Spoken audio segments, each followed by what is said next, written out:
ada seorang narasumber yang luar biasa, cukup menginspirasi dan bisa dijadikan semangat untuk anak-anak muda, khususnya generasi muda kita nih. Pengetahuan petaninya. Jadi masih sampai sekarang petani itu masih juga banyak belajar. Terus yang kedua, pengetahuan tentang varietas yang pantas. Jadi banyak petani itu yang masih senang tertarik dengan oh ini di daerah ini menghasilkan, kita coba lagi nih di daerah kita. Itu sih. Kalau tentang Alsintan ya sangat tercukupi karena pemerintah kabupaten juga sangat support ya.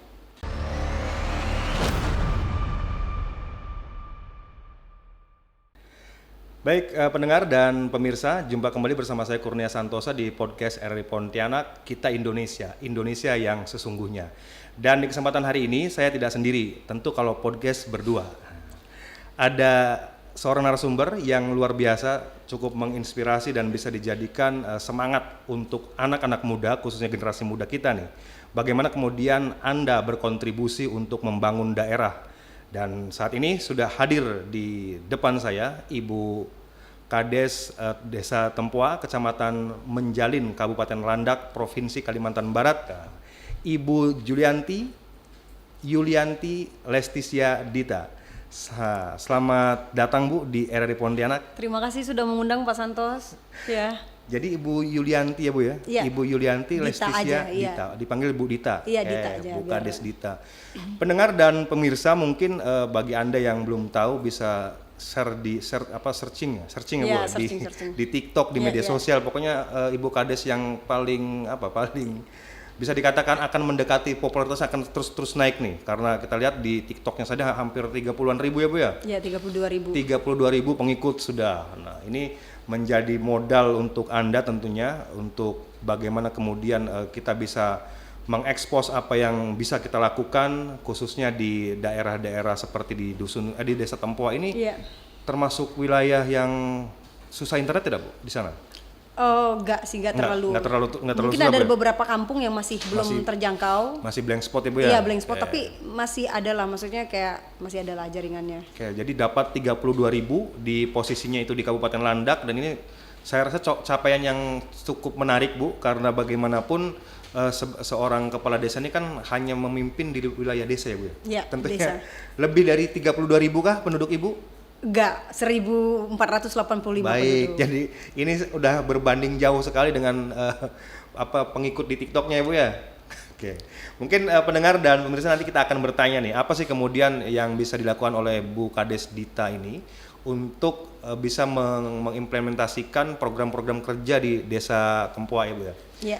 Pertama gini Bu, menjadi satu hal yang menarik ketika seorang perempuan memimpin di desa. Iya. Tentunya di desa Ibu tentu ada kelompok masyarakat, kemudian yang berbeda suku agama pasti ada kan? Ada. Kayak kemudian ada sumber daya alam di sana, dan bagaimana kemudian Bu Kades ini bisa mengelola itu semua sehingga muara ataupun tujuan pembangunan bisa searah dengan yang diarahkan pemerintah pusat nih Bu. Iya, Bagaimana betul. kemudian kita hadir di lini terdepan kepala desa ini untuk membangun daerahnya. Iya. Yang pertama Bu Dita, sumber daya alam di desa Ibu tentu bisa dieksploitasi sehingga dapat menghasilkan pundi-pundi ataupun uang ataupun penghasilan bagi masyarakatnya. Yang paling bisa diekspos apa Bu sebenarnya di Desa Tempua ini? Di Desa Tempok itu cuma ada 2 sebenarnya. Ada 2. Yang sekarang juga nyambung dengan cita-citanya Presiden ya, ketahanan pangan. Jadi di Desa Tempok itu salah satu pertanian terbesar di Kabupaten Landak. Pertanian terbesar? Sawah, iya. Sebesar apa pertaniannya? Sebesar 200 hektar lah ya. 200 hektar. Untuk skala kampung begitu. Oke. Jadi 200 hektar. Nah, terus yang kedua itu ada sawit. Jadi sekarang bahkan dikepung 2 perusahaan untuk Desa Tempuak. Ada 2 perusahaan sawit, artinya kan sangat potensi dan juga menarik nih. Ada 2 itu sih. Kalau yang sekarang pemerintah desa yang benar-benar kejar itu di ketahanan pangan sih. Ketahanan pangan, iya. Berarti padi ya Bu ya? Iya, padi. Padi dan yang sejenisnya. Yang sejenisnya padi sih. Kita lebih fokusnya di padi. Di padi. Nah Bu, kan kita tahu bahwa mengimplementasikan program ketahanan pangan ini tidak semudah yang apa yang kita bayangkan. Betul. Apa yang kita programkan kan Iya. Bu. Kita tahu bahwa di Kalimantan Barat ini cukup kompleks permasalahan itu tuh. Betul. Untuk meningkatkan pertanian gimana, Betul. produksi tanaman padinya seperti Iya. apa. Nah kalau di tempat Ibu apa yang menjadi kendala, Bu? Pengetahuan sih, pengetahuan petaninya. Jadi masih sampai sekarang petani itu masih juga banyak belajar. Terus yang kedua, pengetahuan tentang varietas yang pantas. Jadi banyak petani itu yang masih senang tertarik dengan oh ini di daerah ini menghasilkan, kita coba lagi nih di daerah kita. Itu sih. Kalau tentang alsintan ya sangat tercukupi karena pemerintah kabupaten juga sangat support ya. Dan pemetaannya juga jelas ke daerah-daerah yang memang penyumbang padi terbanyak, penyumbang gabah terbanyak itu memang dibantu disuplai. Bahkan kita juga desa punya mesin panen sendiri kan, combine sendiri. Setahun berapa kali panen, Bu? Jadi masyarakat Kita masih ngejar di 2 kali. Dua kali Jadi kita panen. masih di 2 kali sekarang, tujuan kita sampai di 3. tujuannya ada tiga Iya. kali panen dalam setahun. Iya, cuman kita masih perjuangannya di pembedahan tanah, pH-nya. pH-nya tinggi ya, Bu ya? Iya, jadi belum stabil lah, nggak seperti di Jawa kan. Oke. Iya. Bu, kalau kita lihat, kalau misalkan kita berbicara tentang pertanian tanaman pangan padi ini kan menjadi sumber makanan, sumber Iya. pangan utama bagi masyarakat Iya. Indonesia. Di tempat Ibu berapa biasanya jumlah produksinya, Bu, setahun itu? Saya punya data pastinya tidak, tapi dari data pembelian ada. Nah, di satu musim itu kita pernah beli di 113 ton. 113 ton Iya. yang dibeli oleh pemerintah desa? Atau Bukan. Jadi dijual? Iya, jadi kita punya data. Jadi ada satu perusahaan di situ yang memang beli dan pemberdayaan petani. Nah, di situ data pembeliannya kita ambil. Nah, itu 113 ton 113 ton setahun ya, Bu ya? per musim. Per musim? Iya. Per musim berarti 6 bulan lah. 6 bulan lah. Rentangnya 6 bulan lah. 6 bulanan, oke. Berita tadi di awal juga selain padi, tanaman pangan ada juga sawit. Iya, sawit. Kita tahu bahwa sawit ini biasanya Iya, nih, Bu, iya. biasanya kan ada permasalahan lingkungan, isunya tuh satu. Iya. Kemudian yang kedua biasanya ada masalah-masalah konflik dengan masyarakat, antara masyarakat dan perusahaan. Seperti apa di kondisinya di desa Ibu sekarang? Kalau konflik yang benar-benar berarti kita di Desa Tempok tidak ada ya, karena memang juga pemenuhan CSR di desa kita kan juga oleh perusahaan juga dibantu. Ya. Nah, mungkin yang sering pemerintah desa hadapi itu cuman ini sih, Pak. Miskomunikasi antara perusahaan dengan pemilik lahan. Kan di sana kan ada sistem plasma kan. Ya. Nah, jadi miskomunikasi akhirnya ada pemagaran. Nah, setelah dijelaskan ya akhirnya bisa ini sih. Dan kita pemerintah desa hanya ambil posisi sebagai mediator saja. Nah, yang jadi permasalahan paling parah tuh sekarang ya dibagi hasil mungkin. Dibagi hasil ya, tapi pas kita buka juga datanya perusahaan ternyata memang biaya karyawan tinggi banget. Iya, jadi dari rasio standarnya itu karena dia menyerap tenaga kerja. Berarti tenaga kerja dari lokal juga, Ibu? Dari lokal dan dari kita itu banyak, mungkin udah melebihi dari rasio mungkin standarnya perusahaan kalau dari keuangan. Nah, jadinya itu berdampak pada bagi hasil. Pada bagi hasilnya. Iya. Terus kalau berdampak, apakah kemudian tidak menjadi masalah, Bu? Kalau menurut saya pribadi itu akan jadi masalah sih. Kalau itu terus ya. Tapi kan jadi kita tuh menimbangnya yang pusing kalau kita jadi pemerintah desa. Jadi kita menimbang nih kita bagaimana masyarakat kita yang sudah kerja di situ tidak mengalami PHK. ya. Ya kan resikonya harus PHK nih. Iya. Tapi di sisi lain juga kita harus memenuhi 1-2 orang ini yang mungkin lahannya paling gede di situ, atau bisa jadi juga lahannya tidak seberapa tapi dia juga pengen kerja di dalam sini. Oh, itu yang paling pusing. Jadi akhirnya banyak masyarakat juga akhirnya ada yang menjarah, ada yang ini itu. Tapi berarti kalau seperti itu komunikasi yang sudah dilakukan sejauh ini seperti apa, Bu?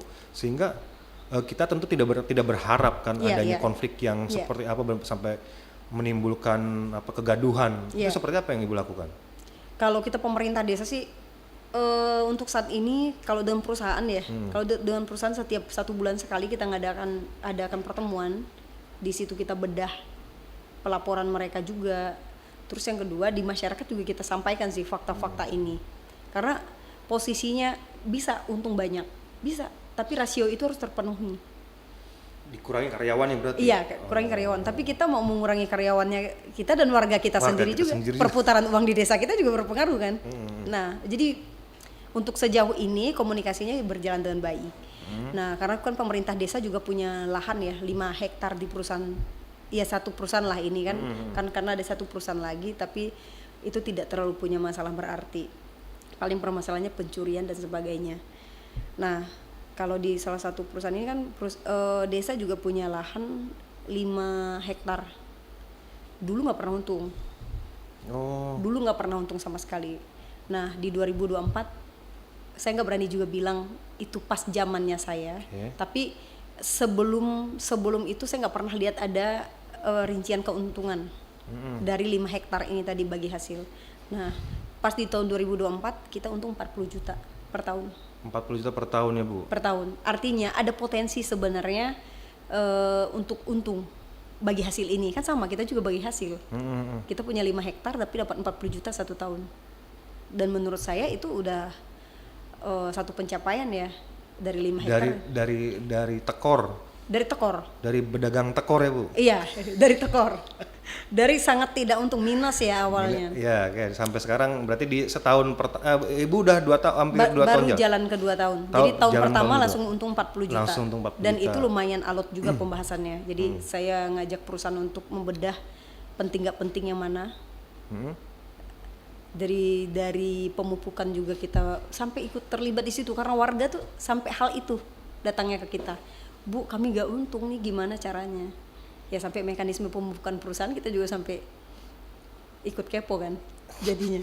Ya, pendengar mungkin pengen tahu ya Bu, atau Iya. masyarakat di luar sana mungkin pengen tahu apa sih kemudian yang Ibu lakukan di tahun pertama Ibu, Bu Dita ini, sehingga ada kemudian saya harus intervensi di sini ternyata supaya masyarakat desa saya ini untung. Apa Bu? Yang saya lakukan ya. Berat kayaknya mau ngomong. Iya berat. Jadi karena akhirnya kita harus membedah sih perusahaan Iya, itu. iya. Ya, Dan tapi- untungnya perusahaan itu terbuka. Nah, Karena basicnya saya orang keuangan ya awalnya. Jadi banyak kecurigaan terhadap keuangan. Siap. Pasti kan? Kalau kita orang keuangan itu kayak ada aja tuh kecurigaan kita. Kalau udah pelaporan dibikin-bikin misalnya, ya yang banyak lah yang saya pertanyakan, yang akhirnya saya harus tapi bagusnya perusahaan itu terima sih dengan beberapa itu dan sampai sekarang jadinya relasinya dengan pemerintah desa dan mereka mengakui mungkin teknis mereka mungkin dari rotasi, terus dari ya lumayan ini sih waktu itu saya ibaratnya gebrak-gebrak meja juga sampai di situ. Ini masih gitu. Jadi kalau orang ngeri ya. Iya Kak Yolanda, jadi harus gitu Bu ya. Iya. Ibu nih bisa ngebrak meja Bu? Kalau mau dicoba boleh. Gak bisa kalau udah ini ya untuk dan itu kayaknya mengharuskan pada saat itu kondisinya. Saya sampai bertanya kalau memang seandainya bagi hasil itu 5 hektar, pertanyaan saya simpel aja waktu itu. Jika seandainya 5 hektar itu tidak untung, jangan dong. Berarti saya termasuk membodohi masyarakat saya. Sekarang kita nyuruh warga saya nih untuk buka lahan sawit 5 hektar. Perusahaan aja yang udah excellent di bidang itu nggak pernah nguntungin kami. Sekarang apa? Sekarang sama motivasi masyarakat saya di mana? Kalian jangan bikin saya juga jadi bodoh sampai segitu. Ya menguras emosi sih pasti. Tapi syukurnya perusahaan itu terima. Dan ada hal-hal mungkin yang peningkatan produksi dan sebagainya ya. Akhirnya sekarang untung. Ada perbaikannya Bu. Iya, dan bahkan kemarin mereka udah ACC untuk dari 40 juta itu saya mau jadiin kantor desa. Tapi saya ambil 5 tahun ke depan. Jadi karena kan pemerintah desa itu nggak bisa bangun kantor desa dari dana desa kan. Jadi 40 dikali 5 gitu ya Bu, 200 juta lah. 200 juta. Saya mau membuktikan dengan 200 juta bisa bangun kantor megah, bagus untuk masyarakat terbuka. Saya nih jadi kalau ingat Bu Dita nih ingat Kades Hoho tuh Bu, Hoho Alkaf. Beda sih, beda jauh. Aduh, Cuman fenomenanya sama Bu. Iya. Jadi apa yang kemudian Bu Dita lakukan ini, semangat perjuangan yang Ibu lakukan termasuk untuk membangun desa ini sama Bu. Karena biar bagaimanapun oke lah Kades Hoho Alkaf ini kan dia di backup dengan keuangan pribadinya yang oke kan. Iya. Cuman kalau Bu Dita ini kan berarti kan selain itu kan punya solusi bagaimana kemudian memaksimalkan potensi uang yang ada tuh. Iya. Nah, itu kan jadi yang kita mau gali memang semangatnya itu, Bu. Karena semangat pemimpin di daerah itu saya rasa penting untuk kemudian bisa mengedepankan kepentingan masyarakat ketimbang kepentingan yang lain gitu. Iya, Betul ya, Bu. betul. Oke, itu mungkin yang menjadi pilihan masyarakat kemudian mengamanahkan Ibu sebagai kepala desa untuk 8 tahun ya, Bu? 7? Enggak, saya PAW. Oh, PAW jadi sisa PAW itu saya menyelesaikan di 2028 ntar. Berarti 4 tahun 2028, lebih. sisa 4 hampir tahun ke 5 lebih. tahun. Hampir 5 tahun ya, Bu. Iya. Oke, Bu Dita, beralih ke kalau tadi kan kita bicara tentang potensi yang ada, kemudian masalahnya nih, Bu. Iya. Kalau kondisi infrastruktur bagaimana, Bu? Jalan, jembatan dan irigasi dan lainnya lah, Bu, di sana, Bu. Kalau dibanding ini saya ngomongin dibanding desa yang lain aja ya. Oke. Karena kan gak enak juga di teman-teman yang lain kalau saya bilang di daerah saya gak enak, terus mereka lebih gak enak lagi kan. Nah kalau untuk infrastruktur di kita ya mungkin kapasitas aja yang gak sesuai.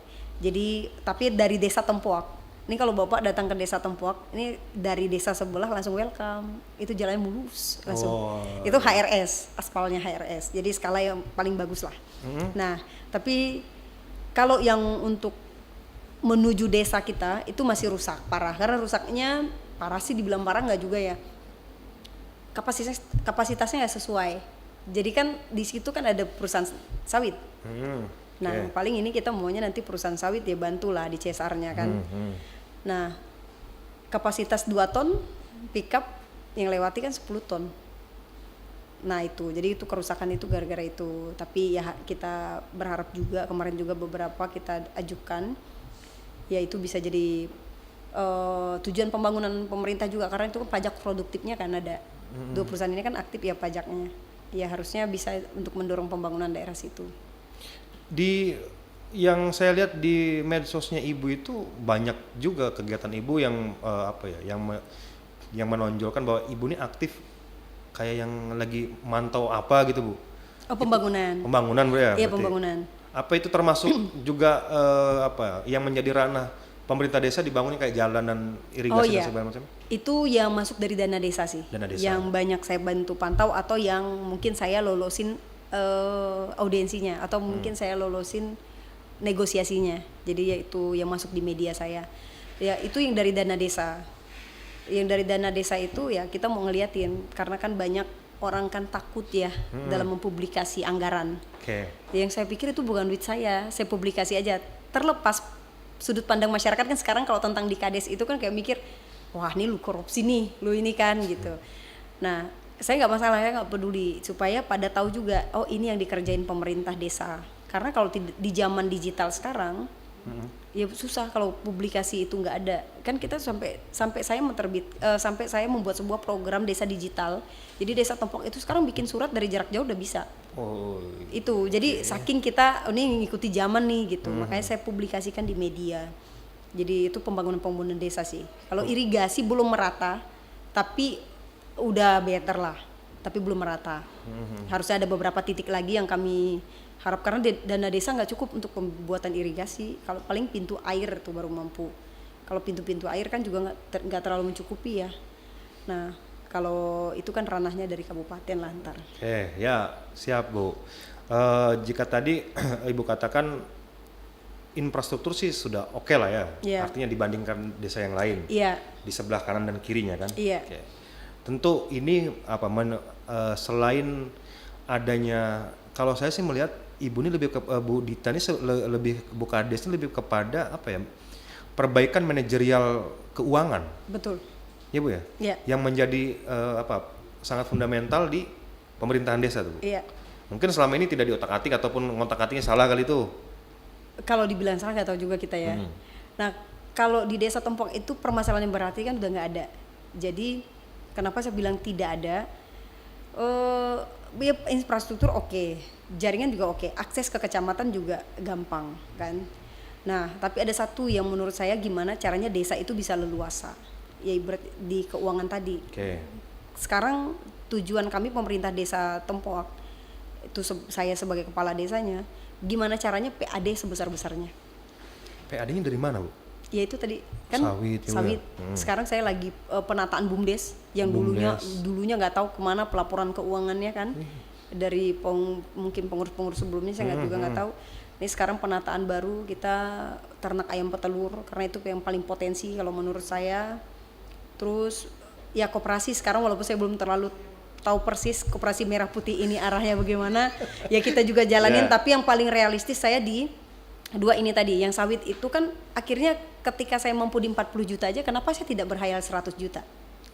Iya kan? Berawal dari hayalan ya Bu? Iya, karena 40 juta ini kayaknya dulu sebelumnya aja nggak berani berhayal. Iya kan? Ketika kenapa saya benar-benar sejahat itu jadinya mungkin di mata perusahaan. Ya saya benar-benar ini saya ini gimana dan banyaklah perdebatan yang berarti tuh akhirnya bisa dapat 40 juta ya dari 40 juta artinya kita boleh dong untuk di 60 juta lagi nambah Ibu? Iya itu jadi di BUMDesnya juga begitu kalau mampu di 100 juta artinya BPJS seluruh warga bisa gratis kan sekarang belum gratis semua belum tapi udah kan di cover kalau pemerintah desa itu kan tidak bisa mengcover menggratiskan BPJS ya, itu kan dari kabupaten sama pusat siap.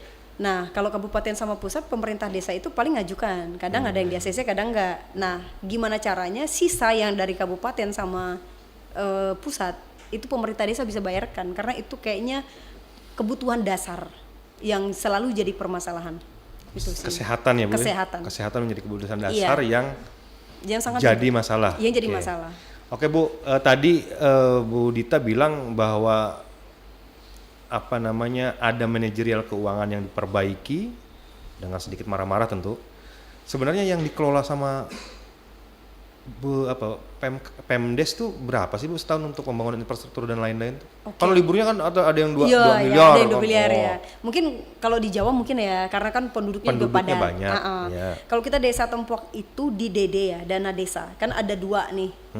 Ada 2 sumber keuangan di desa yang pasti dari pemerintah. Setelahnya itu dari PAD. Yang pertama ADD itu yang memang khusus untuk operasional kantor. Jadi gaji di situ. Terus di situ juga ATK, pokoknya keperluan kantor lah. Dan itu kalau kalau Kabupaten Landak itu memang mungkin sudah dihitung udah sepres itu ya. 400 juta kita 1 tahun. 1 tahun. Nah, kalau di dana desa kita 843 juta. Nah, dari 843 juta kan sekarang itu udah ada PP kan, peraturan pemerintah 15% wajib BLT-DD, 20% ketahanan pangan yang masuk di BUMDes, artinya tidak dikelola kepala desa. Terus stunting pemerintah desa juga. Pokoknya pemerintah desa itu sekarang semua kementerian. Jadi uang itu ya dititipin untuk dikelola kepala desa. Jadi visi misi kepala desa itu nggak boleh ada. Nitip anggaran. Nitip anggaran.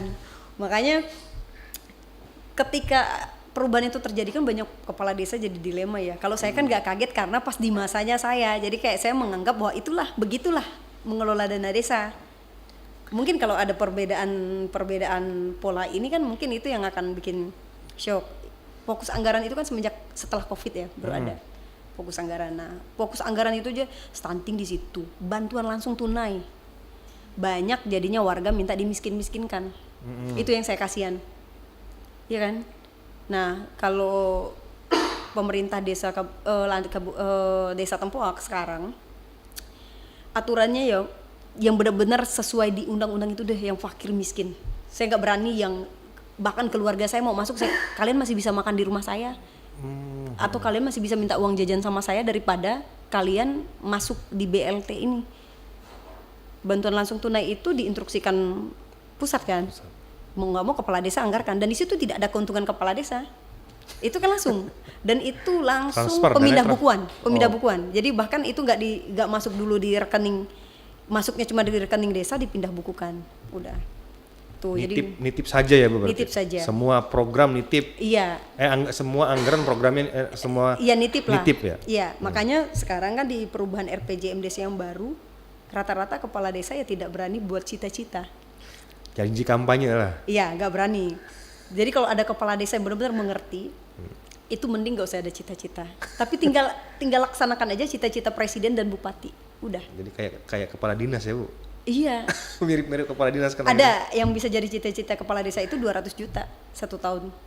Pembangunan itu tadi. Cukup untuk apa kira-kira 200 juta di Tempuak? Wah, kalau di desa Tempuak, aduh, ini Bapak bayangin nih. Tahap 1 itu nggak nyampe 200 juta ya pembangunan kita. Saya bangun 6 paket pembangunan. Artinya 6 paket pembangunan yang mungkin teman-teman yang lain mampu cuma 2 paket.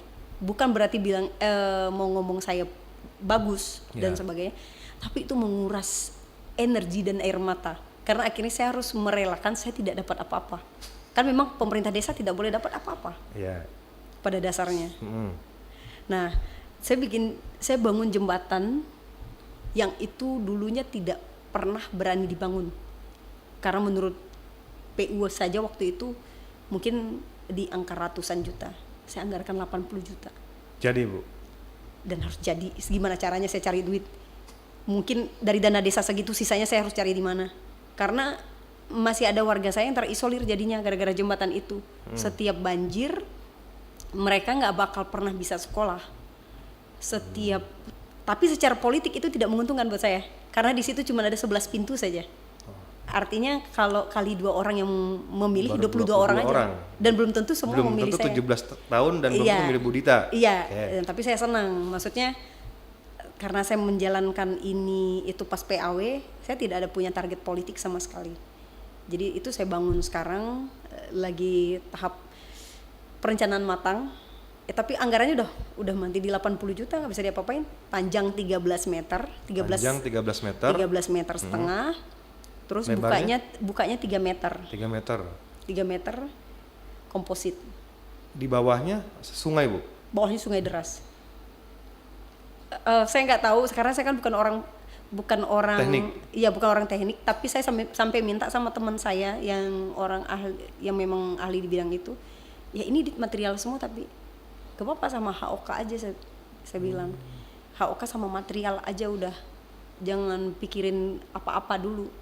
Naif ya kalau bilang tidak mau untung. Tidak mau untung. Tidak ada keuntungan. Walaupun instruksi undang-undang itu mengatakan memang kepala desa itu tidak boleh dapat keuntungan, dia naif. Pasti ada lah, mungkin selisih dari harga mungkin, atau dia ngambil angkutannya atau apa. Nah, tapi bukan bilang juga bahwa oh nih saya satu-satunya menjalankan ini. Mungkin ada juga kades yang berani menganggarkan, ya saya bahkan ada yang belasan juta per satu jembatan. Itu ya penting kebangun deh gitu. Terus padi mereka bisa keluar tanpa mereka harus pikul karena mereka udah tua. Itu sampai ke situ. Ribet ya, Bu? Ya ribet. Itu memang kalau perempuan gitu, Bu. Iya. Mikirnya tuh sampai ke semua dipikirin, Bu. Iya, sampai detail ya. Kayak Yolanda tuh semua dipikirin. Iya, makanya belum nikah ya. Makanya belum nikah. Bu, tadi kan kita berbicara tentang infrastruktur, kekurangan dana desa, kekurangan anggaran itu udah lumrah ya, Bu ya. Sudah lumrah kayak kalau kita nganggap 80 juta itu cukup, ya cukup bangun jembatan. Iya cukup. Tapi kalau kurang 200 juta pun kurang. Iya. Itu poinnya. Iya poinnya kan itu, Bu. Betul. Okay. Nah, sekarang saya juga kadang lihat tuh di TikTok Ibu ini kan ada dekat hubungan baik ke pemerintah kabupaten. Iya. Sejauh apa sih, Bu, peranan ataupun jembatan yang dibangun untuk kemudian ada perhatian artinya dari pemerintah di atas, pemerintah kabupaten dan provinsi ke desa kita. Bagaimana kemudian Ibu mengkomunikasikannya? Kalau dari gaya sih kayaknya asik saja. Iya, asik aja. Dengan Bu Bupati kan. Iya. Dan itu sih kayaknya memang pemerintah desa itu harus punya nyali, harus punya kedekatan dengan kabupaten. Karena itu tadi dengan keuangan yang begitu sudah diatur kan. Tapi banyak cita-cita masyarakat yang pengen kita itu. Mau nggak mau kita harus bangun relasi lah dengan pemerintah kabupaten. Dan syukurnya juga komunikasi itu kalau saya dengan Bu Bupati ataupun dengan kepala dinasnya itu berjalan lancar lah. Mungkin juga dari backgroundnya kita memang kita nggak pernah, mungkin ya bagi beliau kita nggak pernah aneh-aneh juga. Kalau apa yang diinstruksikan suka dijalankan, nggak misalnya Gak susah lah, contoh kemarin kita ODF kan dana desa nggak cukup untuk bangun WC. Akhirnya kami komunikasi langsung dengan PU, dapat 21. Kan kadang pemerintah kabupaten juga perlu proposal kita kan. Iya. Kita desa yang lebih tahu.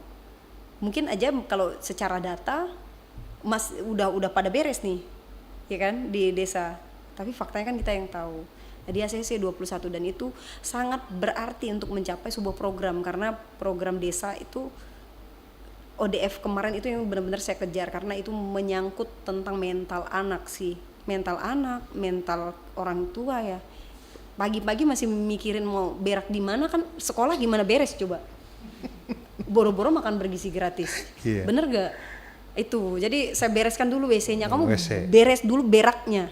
Psikologis kamu kan bener. Kamu sekolah kan bener. Kamu kalau masih belajar kamu pengen berak, apalagi SD kan? Masih pengen berak, kamu belajar apa yang mau diterima? Nah itu. BAB, mau BAB susah ya Bu ya? Iya. Jadi kan masih banyak tuh rumah-rumah tangga yang belum punya WC. Karena memang ada satu pakem di masyarakat itu, WC itu mahal. Akhirnya kita anggarkan, pertama kali kita percobaan anggaran di berapa juta aja tuh. Di 8 juta. 8 juta satu WC? Satu WC, ukuran 1,5 kali 1,5, di situ juga HOK. Jadi kan karena kan di desa itu kan sistemnya PKT ya. PKT padat karya tunai, jadi warga-warga pada kerja di situ, kerja di situ dan dapat jasa dari situ. Itu mampu. Di situ juga 21 Bu? 20, yang itu yang dibantu sama Pemkab? Pemkab yang kita bangun itu ada di 20-an, sisanya saya kejar CSR, ya itu akhirnya selesai sih. Kemarin kita di 50 lebih. 50 lebih itu ditaruh di rumah-rumah Bu? Ya, 50 buah rumah yang belum punya WC. Itu kita selesaikan. 50 unit dalam rumah satu belum tahun. punya WC dan itu langsung dikasih semua tuh? Ya, kita bedah, tapi tidak dalam satu waktu ya. Iya. Kita selesaikan dulu 15 nih, baru 15 ini sistem pendekatan. Ada yang memang kita tahu ekonominya bagus, tapi mungkin dia pengen punya WC yang banyak keramiknya. Jadi kita paksakan ya, Bu, pokoknya punya WC dulu. Ya, ada yang pendekatan, ada yang kita hajarnya di CSR nih, perusahaan-perusahaan ini benar-benar saya iris-iris nih. Iya. Nggak mau tahu gitu, bantu nih saya, kan mau mensejahterakan masyarakat kan. Judulnya perusahaan masuk mau sejahterakan masyarakat, kalau WC-nya aja belum ada, gimana sejahtera kan? Garang Bu Kades nih kata orang Pontianak. Oh iya. Jadi sekarang tuh, tapi posisinya komunikasi dengan perusahaan tuh aman tapi ya Bu ya? Aman. Dan sangat aman sih, karena di setiap kegiatan saya mereka datang, mungkin ya kita bisa menyampaikan pesan itu dengan pas, jadi masuk akal. Karena kan mungkin mereka juga punya kecurigaan kalau CSR itu dikasih ke Kades. Ya, mungkin. Jadi gimana caranya ketika CSR itu dikasihin ke saya, ini kalian lihat sendiri progresnya. Butuh, kalau swasta tuh butuh bukti ya Bu ya? Iya. Butuh bukti, bukan janji. Dan mungkin bukan juga perusahaan itu tidak mau bantu. Iya. Tapi pernah sering dikecewakan, mungkin dijanjikan judulnya CSR tapi dipakai kemana gitu. Itu sih. Bu, ini terakhir terkait dengan sumber daya manusia. Bahwa kita tahu sumber daya manusia tadi kan kalau program pemerintah pusat tuh ada yang stunting. Iya. Kemudian iyalah wajib belajar kan pasti tuh. Iya pasti. Nah sekarang apa yang sudah Ibu buat untuk dunia pendidikan di desa Ibu? Wah, kalau sekarang apa yang sudah saya buat masih belum banyak. Masih belum banyak. Atau masih belum lah kalau saya bilang, walaupun saya paling concern itu di pendidikan. Nah, tahun 2024 ini masih cita-cita ya. Dan harus terjadi, tapi jangan cita-cita yang khayalan doang. Desa Tempuak satu akan menjadi tempat pembelajaran UT, Universitas Terbuka. Itu gedungnya udah kita rancang juga. Kemarin saya udah ketemu direkturnya juga. Ya kenapa kita mau ada UT? Karena tidak semua orang punya duit untuk kuliah di tempat yang mungkin mahal, atau ada yang anak mungkin tidak mau jauh dari orang tuanya karena orang tuanya udah tua, mau diurus, tapi dia mau nih jadi sarjana.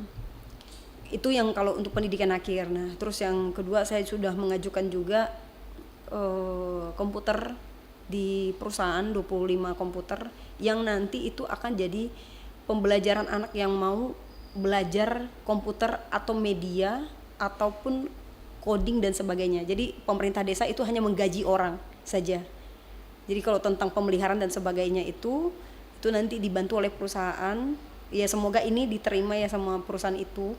Tapi kemarin udah progresnya, tanggapan mereka udah nyampe di 60% sih. Nah, kalau di pendidikan dasar kita belum nyentuh sampai ke sana karena ini kita kan desa punya PAUD ya. Jadi di PAUD itu, kalau PAUD ini kan hanya merangsang belajar anak kan. Jadi kalau langsung belajar 1 2 3 juga belum tentu anak itu bisa. Jadi itu hanya dikejar minat saja dulu. Nah, tapi kalau saya lebih karena saya basic sekolahnya begitu. Saya bukan dari orang yang mampu untuk kuliah, padahal saya sangat pengen kuliah. Bahkan saya dapat beasiswa separuh tapi nggak bisa dijalanin. Akhirnya saya pilih UT pada saat itu karena hanya untuk pemenuhan, ya udah nih ya, karena saya pegang jabatan di CU jadi wajib S1, karena di bawah saya udah S2 semua rata-rata. Saya SMA yang handle mereka tapi saya SMA. Ada teman saya gitu. Iya, jadi saya mau nggak mau udah deh, saya harus belajar dengan cara berbeda dari teman yang lain. Mungkin teman-teman yang lain dapat di bangku kuliahnya lebih enak, saya baca bukunya lebih banyak. Jadi bedanya di situ. Nah, itu yang mau saya rangsang juga di desa. Jadi kayak dengan 1.300.000 kalian bisa nih jadi PNS juga bisa, ya kan? Karena akreditasinya juga A kan? Kalau TA. Iya. Terus kalian mau belajar serius juga bisa kayak sarjana yang lain, ya kan? Mungkin bedalah dengan lulusan UI dan sebagainya kan? Tapi minimal paling tidak ada lah ya Bu. Ada. S1-nya ada. Dan dasarnya yang penting mereka mau belajar. Ya saya membawakan program itu saja sih. Jadi kalian yang nikmati. Tapi itu saya kejar di 2 tahun ini karena saya kan menyelesaikan PAW di 2028 dan sampai sekarang belum punya cita-cita untuk lanjut di selanjutnya. Kenapa Bu? Ya nggak tahu, saya nggak mau punya ambisi aja. Karena saya takut jadi nggak total.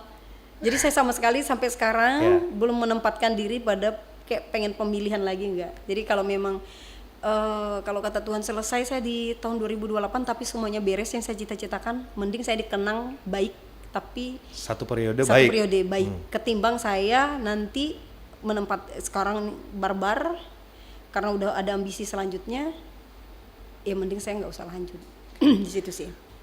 Oke Bu, ini tadi kan terakhir. Kalau ini closing statement Bu. Oh iya siap. Beda semuanya Bu.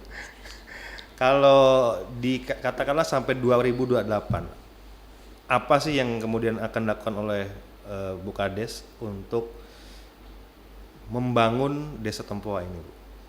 Paling tidak adalah beberapa target-target pembangunan seperti misalkan fisik atau lebih menekankan kepada SDM-nya tadi. Ya. Kalau untuk sekarang saya lebih fokus di SDM sih. Karena kayaknya itu fundamental ya untuk sebuah desa. Jadi kalau banyak yang pintar di desa itu, apapun bisa tercapai. Jadi banyaklah percontohan desa yang udah memang banyak yang pintar-pintar, walaupun dia dari jauh membangun desanya, ya bisa maju dengan cara apapun itu. Nah, tapi kalau untuk pembangunan tanpa harus menyingkirkan yang pembangunan karena itu sangat penting, ya saya lebih fokus di infrastruktur pertanian sih. Infrastruktur pertanian. Iya, karena biar petani tambah semangat mau bertani. Mereka sekarang rata-rata di Desa Tempok motor udah samping pondoknya udah parkir. Mereka dulunya mungkin 5 ton itu jadi malas mau keluarin, sekarang 5 ton udah mobil Grand Max tinggal masuk aja. Jadi tujuan kita di peningkatan, karena di kepala desa sebelumnya juga pemenuhan infrastruktur itu kan jalan ya. Jadi sekarang kami di peningkatan saja, gimana caranya petani tambah semangat bertani. Kalau infrastruktur yang lain ya karena kita jalan akses kita juga gampang ya, enggak terlalu berarti. Enggak terlalu ribet ya Bu? Iya. Tapi tidak bercita-cita untuk jadi anggota dewan atau bupati ke depan? Aduh, belum. Enggak. Apalagi itu ya jadi kepala desa aja kayak ini kayak culture shock. Ya itu kayak aduh nih saya dari orang keuangan yang strict tiba-tiba saya harus memendam semua itu, memenuhi keinginan masyarakat. Oke, baik. Terima kasih Bu Kades Tempoa, Ibu Dita atas waktu dan kesempatannya berbincang juga, Pak Santos, dengan kita di sini. Ya. Nanti kita lain waktu barangkali ada ada podcast lainnya kita akan undang lagi, Bu. Ya. Ataupun ada liputan boleh, Bu, undang Pak Sigit ke desa Ibu. Siap. Mendengar dan pemirsa, inilah akhir dari perbincangan kita untuk podcast RRI Pontianak, Kita Indonesia. Kita akan jumpa di episode lainnya. Saya Kurnia Santosa dan Ibu. Saya Yulianti Leticia Dita. Pamit undur, sampai jumpa.